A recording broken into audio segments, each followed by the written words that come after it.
I trust her a little bit.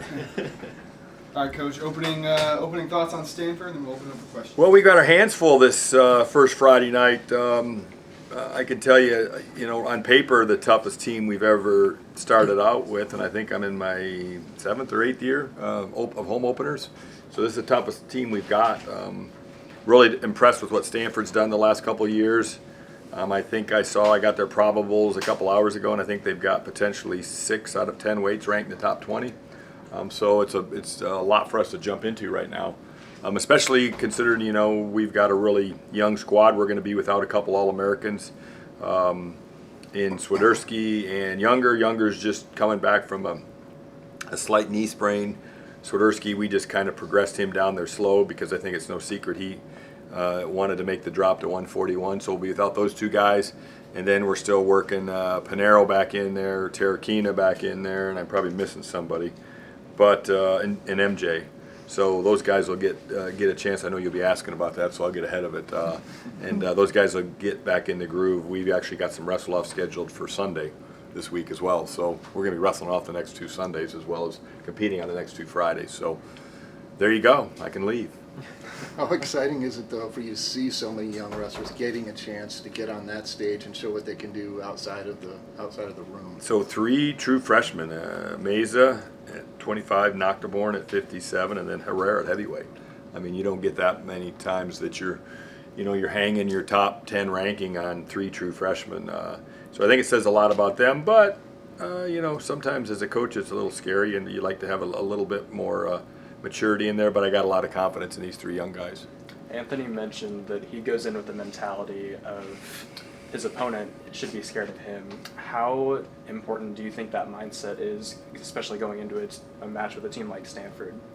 Well, in what he said is how he operates. He likes to go out and mix it up, and he's a fun guy to watch wrestle, and he's very physical, and so we sure like that. And hopefully the young guys can learn off of that, and they probably have. But I think he's got a real formidable opponent too. So there's nowhere to run and hide on Friday night.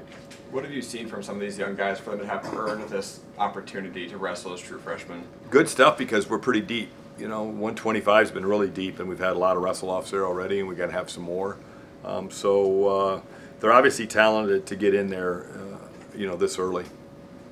Is there a timetable for Younger, or do you just want to take as much time as possible so he is maybe ready for Navy, maybe not. I mean, he's going to be back on the mat, cleared to go Monday, but is that enough time to get him ready to go? He's able to do everything except for really hard wrestle right now. He's drilling, he's biking, he's doing everything but. So we're probably being a little extra cautious because we're early, and we don't, everybody's got that November 23rd circled, whether they want to admit it or not. And so, I know he's got that circle, so he's going to try to be the best version of himself by the time we get to that. Obviously, big duel on Friday, and missing a couple guys, a lot of freshmen in the lineup. How do you kind of keep everybody's mentality in check and keep them ready to go when you're in a big spot like this? I think we've got a really competitive room, and we're going to scrap here in about 15 minutes to get warmed up and go. And it's a really competitive, tough room right now. And so hopefully when they get over there across the street, things will be easier than they are in this room today at 3 o'clock. So I think that's been our battle cry as a coaching staff is we have to have a really competitive room, and everybody needs to show up. And we've been able to bring in a little better guys every year, and so it's a really competitive room. And so to answer your question, that's going to get us ready for over there Friday. What does an even better Evan Frost look like? Well, he did pretty darn good last year. I mean, I think last year standing here on the Tuesday before the home opener, I don't think any of us in our crystal ball had him getting top 6 in the nation. Not taking anything away from him, no. But what also was real evident from the time him and his brother got here is their tremendous work ethic, but were they ready to skill-wise to get out there and toughness-wise to get out there and do that? And he obviously proved he was. So I think. The goal is to always get better at wrestling, and so hopefully his skill set's a little higher this year because we know the toughness is there. And he's losing. He's having to watch his weight. He's he's a big 133. You know, in a normal team, he's probably a 141, but this isn't a normal team this year. So he's got to feel good. I mean, this is coming off the scale. He's not gonna. That 2 hours of recuperation's got to work really well for him because he's coming off the scale of 5. He's probably not going to feel like $1 million, and he's got to figure out how to feel like $1 million 2 hours later. How valuable do you think having a built-in support system of a twin brother as he comes in helped him develop? And I know Jacob's pushing to try to get him in the lineup too, and he jokes that the only way you can tell them apart is maybe when they come off the scales. But I mean, what's that dynamic like to have, hey, two talented twins like that, but knowing how much they've uplifted each other? Well, they definitely feed off each other a lot. I mean, you know, they're even talking about that time of year where guys are starting to talk about where they live next year, and so they approached me about, you know, some living situations and questions. And I said, have you guys ever thought about adding an extra roommate or something? And they're like, no, just the two of us, just the two of us. So they're pretty inseparable, and they're not interested in living with anybody but each other. How excited and how eager are you guys to get back in the swing of the regular season? Really excited. It's we've been tired of beating each other up, so we're really excited. We need to beat somebody else up. What's it been like to watch Anthony's journey this offseason? Well, he's a guy that is always a high energy guy. I mean, you grab Anthony, and it's kind of a running joke in the room that first rep when he grabs a hold of you is live for Anthony. He doesn't know how to work his way into anything. He just picks you up, throws you down, and let's go. So if you're going to drill with Anthony, you got to be pretty warmed up and ready to go. And I think that bodes well for him in terms of he's excited about being at a different weight. He feels like he's got something to prove, and he gets to prove it. Start proving it Friday.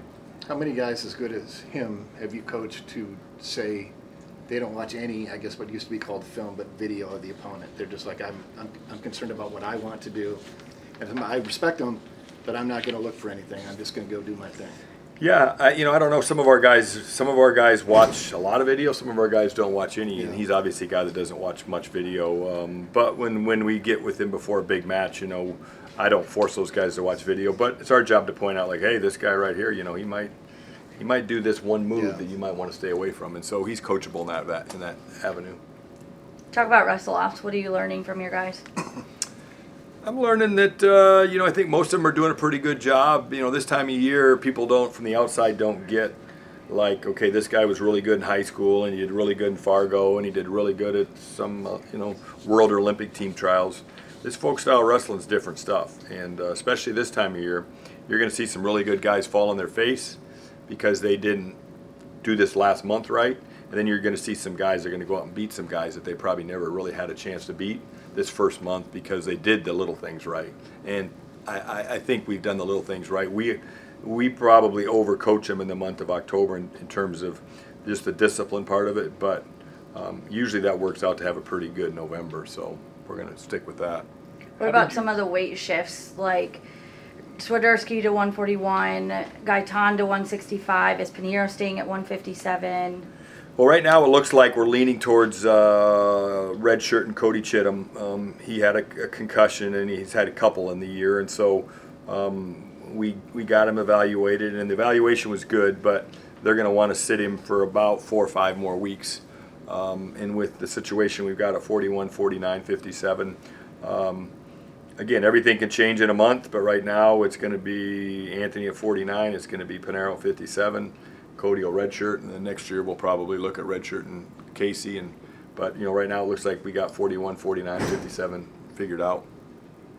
How did you settle on your starting lineup? Lots of different options in some of these weight classes, and what are you hoping to see out of them in this first meet?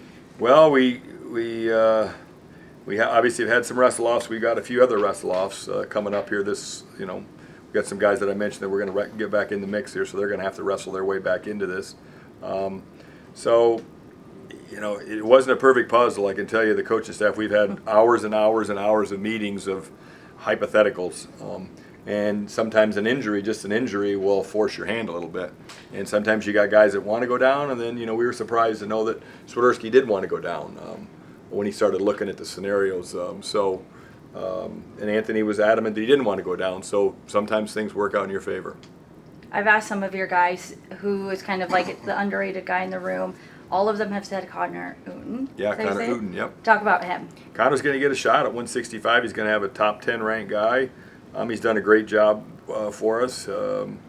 He's still only a sophomore. I'm excited to see what he can do. He's going to have he's got MJ and him competing for the same spot, so you're going to have to turn around and have a wrestle off here sooner than later. But right now, he is one of our hardest working guys, and he's excited to get out there and show all that hard work. Thanks, Coach. All right, Thanks, Coach. You bet. Appreciate it. You bet. See y'all.